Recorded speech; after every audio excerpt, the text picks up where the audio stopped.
Well, hello, everybody, and welcome to the Hope Dealers. I am Pastor Chris, I'm Deacon Robert. And I'm Pastor Kenneth. and we are The the Hope, Hope Hope Dealers. Dealers. And we're going to get in here tonight and we're going to talk a little bit and bring you some awareness about what's going on in the world of fentanyl. This is not just a crisis, this is like the biggest number one killer in America right now, and probably around the world. And what I'm going to do tonight is I'm just going to read off some statistics, and as I read it through, I may ask my guys here if they got anything they want to add to it. And again, we're here to bring awareness, but we're here to bring hope because all three of us, we have fought addiction and we won. So far, we've won. Um, so I think that qualifies us a little better than reading a book about it. I don't know about you, but anyway. So what I want to talk about is a lot of people don't even know what fentanyl is. So fentanyl is a synthetic opioid typically used to treat patients with chronic severe pain and severe pain following surgery. And yes, guys, I'm reading off of here because I cannot retain all this. Fentanyl is a Schedule II controlled substance that is similar to morphine, but get this, guys, it's about 100 times stronger than morphine. And it's just potent stuff, man. And under the supervision of a licensed medical professional, fentanyl has a legitimate medical use.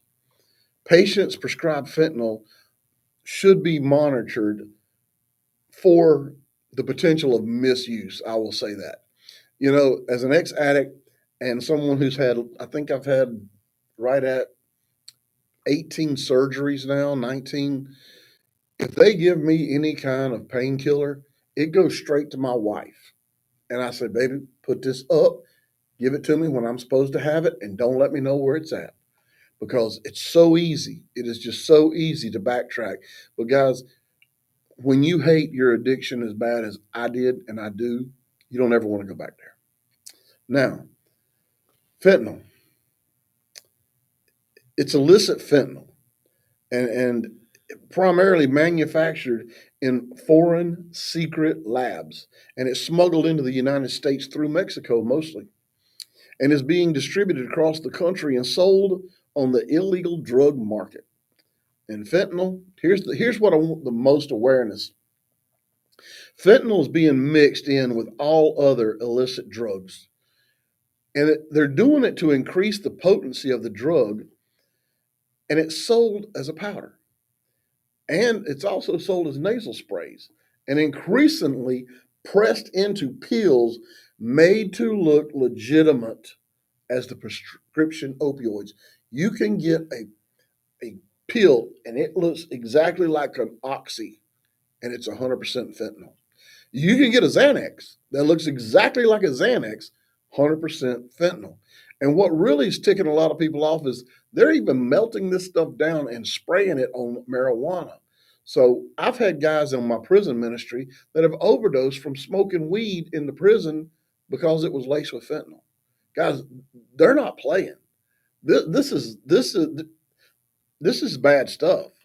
You see, there's no official oversight or quality control on those labs that are the secret labs, we'll call them, because these are counterfeit pills and they often contain lethal doses of fentanyl with none of the promised drug at all. They're selling it to you as an oxy. There's no oxy in that. It's 100% fentanyl. Um, Robert, you used to do a lot of pills. Yes, sir. What do you say about what kind of warning can you give these people? Well, there's no more recreational drug use as we know it. You can't run down to East Nashville no more and get the lotters off the side of the street like we used to back in the 90s. Uh, Number one, it don't work like that. It's changed. People, you never know what you're getting. I don't care if you're getting a bag of speed, a pill. Uh, well, the last time that I overdosed, I was supposedly doing some heroin, and when I took a drug test, uh, I tested positive for heroin, cocaine, and fentanyl, And I remember what it looked like when we bought it because the guy that we got it from made a canoe out of a receipt, and it was rainbow fentanyl, and Cocktail. it was three different colors. It was white in the middle, and the bluish green, and then orange. And I did a spec. We had a set of scales that went down to like 100, and it didn't even register on the set of scales. I mean, this set of scales would measure the dust, Wow. Wow. and You it know, killed me. it, yeah, I mean, it'll kill you. I mean, they say that even the dust in the bag, that's why they tell the police always wear gloves when they're searching somebody. Guys, y'all got to understand there is significant risk that illegal drugs have been intentionally, okay, intentionally contaminated with fentanyl. They're not accidentally putting this in there. And guys, I'm telling you, I don't understand because we all sold dope, right? Yeah. Right. Why you won't kill your customers? I mean, I'm a capitalist over everything else. I'm a money making fool. I'm a hustler, and I'm not gonna wipe out my Clientele. clientele by killing them. So where's this coming from? And is it is it the fact that the people that's manufacturing this thing don't know how to manufacture where it's just a little, or are they intentionally trying to kill everybody in the United States? Well, when I was doing my research on this last night, it's so hard to measure. They don't really know how potent what they're putting in to the drugs actually is because it's so hard to measure the potency of it. So they may think that they're only putting a certain amount in there, but at the same time, they don't know how potent that certain amount is. Well, one thing I read too, Kenny, is that because of its potency and the low cost, I mean, guys, that's the biggest thing. This stuff is dirt cheap. I mean, you give that homeless person $5, you gave them more than enough to kill themselves on fentanyl. And the drug dealers, they've been mixing fentanyl with other drugs, including heroin, like he was talking about, and methamphetamine and cocaine, and it's increasing the likelihood of a fatal interaction. And the guys that are mixing this stuff, they really don't know what they're doing, and because it's so cheap, they're not worried about wasting it. Back in the day when I was doing cocaine and stuff, man, you didn't want to bump nobody's hand or nothing else when they was measuring that stuff out because it was just so expensive. This stuff, it don't cost nothing. Uh, Robert, what was that you was telling me about on the dark web? You can buy what? Uh, well, I've been out of the game for about 3 years now, but back used to, you could get on the world market. They supposedly changed the name of the dark web to the world market now. But you could get on there and buy a zip, which is an ounce, for a little over $200, Wow, and you could kill a lot of people with an ounce of pure fentanyl. man, that's like taking out all of Madison and probably Nashville. Yeah. And guys, this out there. It is out there. But you got to understand that producing illicit fentanyl, it's not an exact science. Like I said, they don't really know. 2 milligrams of fentanyl can be lethal, depending on a person's body size and tolerance and past usage. The DEA analysis has found counterfeit pills ranging from zero point zero 0.02 to 5.1 milligrams, more than twice the lethal dose of fentanyl per tablet. 42% of the pills tested for fentanyl contained at least 2 milligrams of fentanyl, considered a potentially lethal dosage. Guys, it's like Robert said, just the dust can kill you. And these guys are mixing this stuff up and putting it on anything and everything. It's like Frank's hot sauce. Put that stuff on everything, right? Right. I mean, they don't like my boy smoking weed in jail and dying, having to be rushed to the hospital and being Narcaned and hit with the EAD paddles or I forget what those things are. There was a woman not too long ago. She found a dollar bill at a McDonald's. I think it was off of 40 and Highway 70. They continued on their trip, got down to 40 and Old Hickory Boulevard. She was overdosing in her car because that dollar bill had been used to snort. And Just it the got, dust off of it. and just what she had on that dollar bill from where she picked it up, it absorbed through her skin and caused her to overdose. And her family almost lost her because of someone else's negligence. Well, man, that goes back to what I tell everybody is you don't know. You wash your hands, man. Just wash your hands, and keep some hand sanitizer in your car or something. The hand sanitizer made it absorb faster. Did it? Yes. Cancel that, man. Opened up her pores. Yep. Wow. Well, again, guys, you don't know. You just don't know. That's why you see something, somebody lays something on your car, don't take it off. Let it blow off down the road. I know it's littering, but it's better than dying. And when you're out there driving, you don't know what zombies behind the wheel. I'm not trying to be ugly. I'm trying to be real. You don't know what kind of a person is behind that wheel. I mean, I've done so many funerals for people who overdosed in their car in a Walmart parking lot and was found dead in their car. You just gotta be on the lookout, man, and that's why we've got to bring awareness to this, and we're going to have to get our government involved somehow. But I'm afraid that we're not going to be able to get them involved because they might have something to do with it. I mean, it's coming across the borders like wildfire. But guys, drug trafficking organizations, they typically don't distribute fentanyl by the kilogram. 1 kilogram of fentanyl has the potential to kill, get this number, 500,000 people. 500,000. That's all of Nashville and surrounding cities, guys. It's it is possible for someone to take a pill without even knowing it contains fentanyl. I mean, Kenneth just talked about a woman who was handling a dollar bill someone had snorted fentanyl with, almost dying. But guys, there's no way of knowing if it contains a lethal dose or not.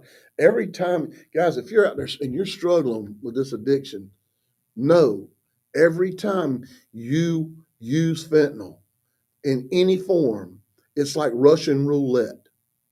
One of the things that's we've experienced so much because, year before last, we got over 100 people in rehabs, and it never fails.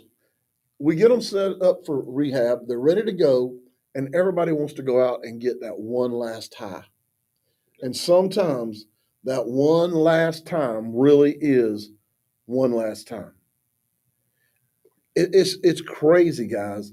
Um, this counterfeit stuff, it is crazy. 500,000 people, just that 1 kilogram of fentanyl. And it's possible for someone to take a pill without knowing it contains it in there. I mean, do you really think about the consequences of that? No, I don't think so because there's so many people dying. Kenny's going to get into that here in just a minute. But according to the CDC, synthetic opioids like fentanyl are the primary driver of overdose death in the United States. A comparison between 12 months ending January 31st, 2020, and the 12 months ending January 31st, 2021. Guys, COVID wasn't the only thing killing people in 2020. The government was sending out all them big checks to everybody. And you got people locked up in their home and they got a handful of money. And you think Uber Eats is fast, call your dope dealer. He'll be there quicker than anybody. Call you plug. Yeah, he's sitting there on the corner waiting on you to call him. And they were making money hand over fist. COVID was not the only thing killing people. And the thing is, they kind of getting COVID under control now. But this fentanyl, it's wild. It's wild as a buck. Guys, overdose deaths involving opioids rose 38.1%. Overdose involving synthetic opioids, primarily illicitly manufactured fentanyl, rose to 55.6% and appeared to be the primary driver of the increase in total drug overdose deaths. Unless a drug is prescribed by a licensed medical professional and dispensed by a legitimate pharmacy, you can't know if it's fake or legit today. And without laboratory testing, there is no way to know the amount of fentanyl in an individual pill or how much it may have been added to another drug. This is especially dangerous because of the potency of fentanyl. Guys, 100 times more than morphine? That is crazy. And they don't care if you live or die, and that is obvious. Yep. Now, Kenneth, you got some stats. I want to hear what you got to say to match up the stats I found.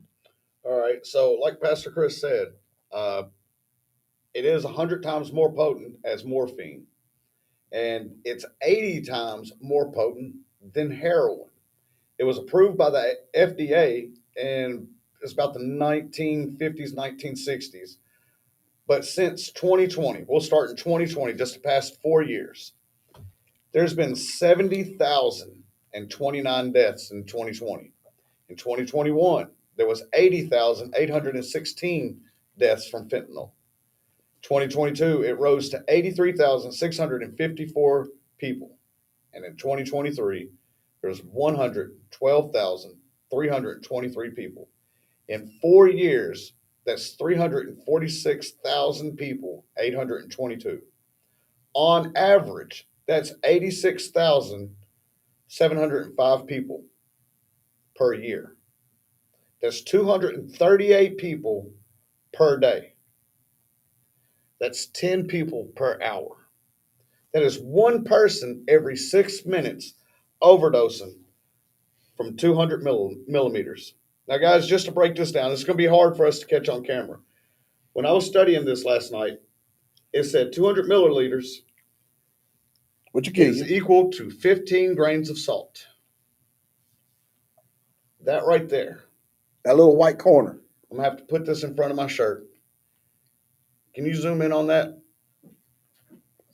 That little bit right there.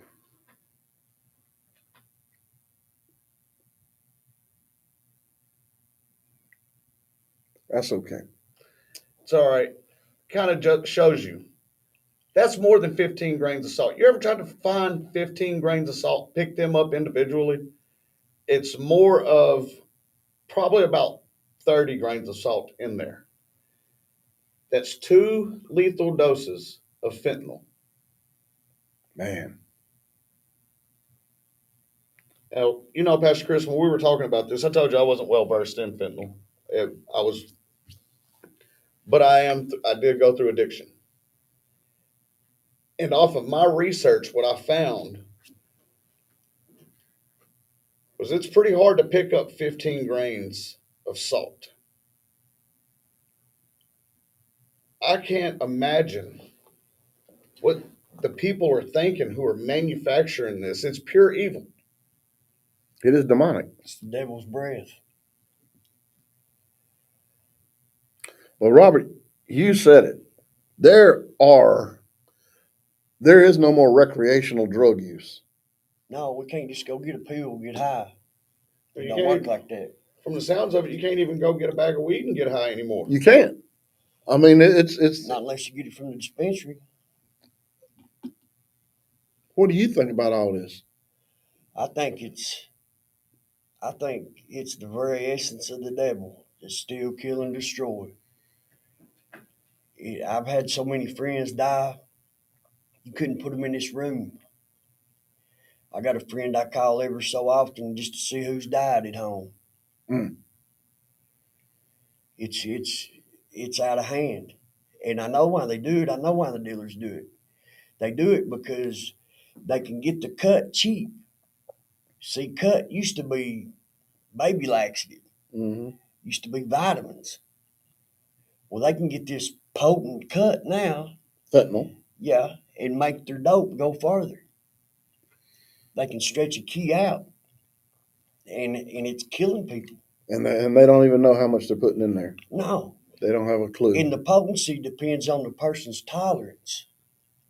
Because you could take a person like me when I used to go to the methadone clinic, and me and my ex old lady took care of a terminally ill cancer patient. He got 100 microgram fentanyl gel patches, U.S. pharmaceutical fentanyl patches. I could do, I would pump 100 micrograms in the side of my neck every 3 days, Mm. on top of 120 milligrams of methadone a day. That's what kind of tolerance that I had. And that's the other thing that people don't realize is so, like, when you get clean for a specific amount of time, Yeah, I was getting to that part. yeah, you get clean for a specific amount of time, and then they go back out there and they think they're gonna be able to hit that again, that same dosage again. And one of two things happens. Well, first of all, once you lose your tolerance and you try to hit that, you're looking at death. But if you don't understand what, like you said, what it's cut with, if you don't understand what it's cut with and how much it's cut with, you're definitely looking at death. And you never know walking up to the guy on the street corner. I mean, you just never know. And I was in, and this is bad to say, but I was an IV drug user for so long that I have permanent track marks on my arms How long did you use, Robert? for 30 years 30 years. How many times have you overdosed and died on fentanyl, 4 times, overall? probably six. 6 times. The Lord had his hand on you. Yep. The Lord had his hand on Robert, that's for sure. Well, guys, let me talk to you a minute. Let me just talk to you. You see here, I hope we've educated. I hope we've educated some parents tonight, some spouses.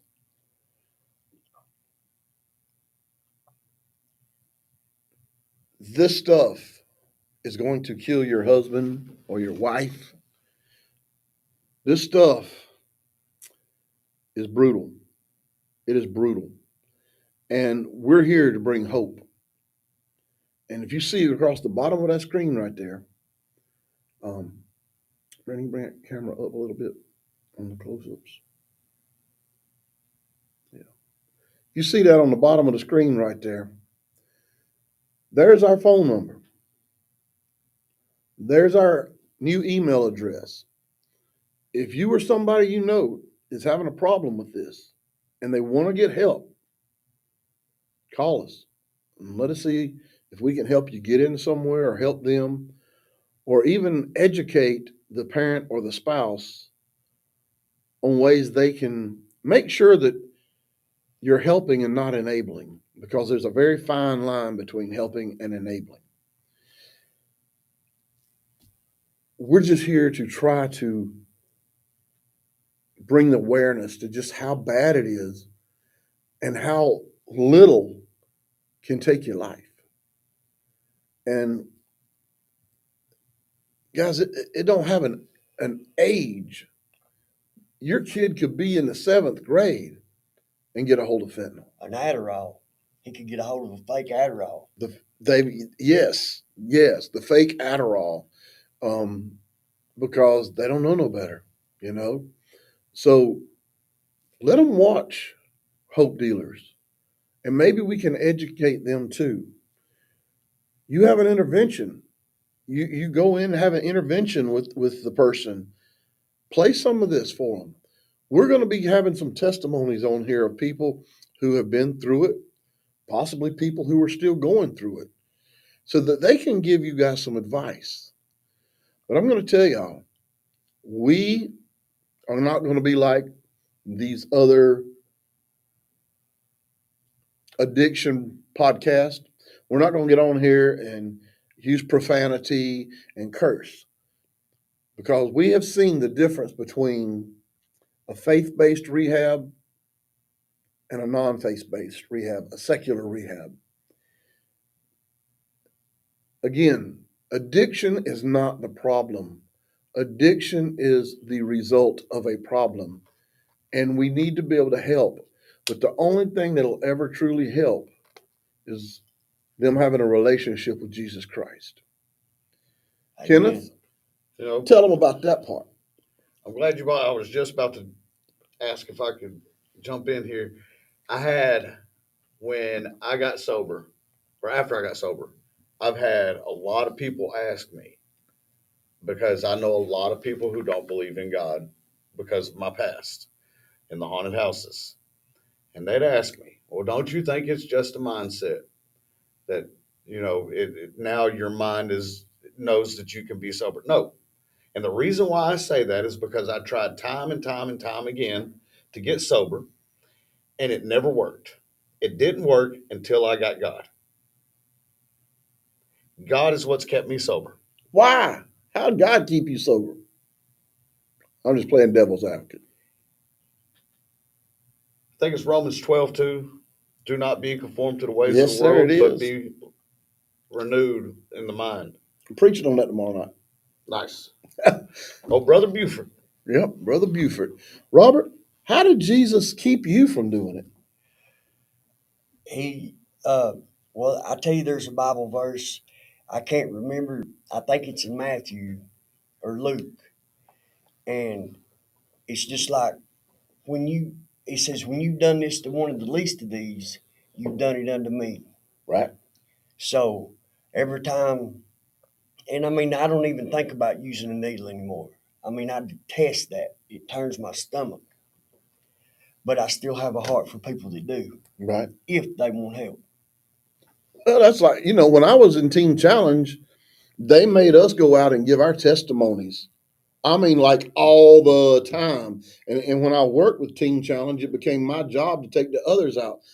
Because if you give your testimony and you talk about what your addiction not only cost you, but your family, what your addiction did to your children, your moms, your dads, when you think about it, it don't just affect you, it affects everybody around you.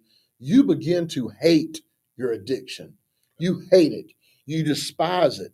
And so That's one thing with young addicts. I believe young addicts don't realize that what they do doesn't only affect them; right. it affects everyone around them. Uh, it will destroy you. I mean, it'll take your soul. Right on. It will rob you of the very essence of life. I think it was the first time that I gave my testimony to somebody, was the first time I felt God run through me. And I came back to the center that night and told you about it. I didn't even know what it was when I was talking to the guy, and I felt the electricity go through me, and Holy Spirit. felt like I was standing off to the side watching myself.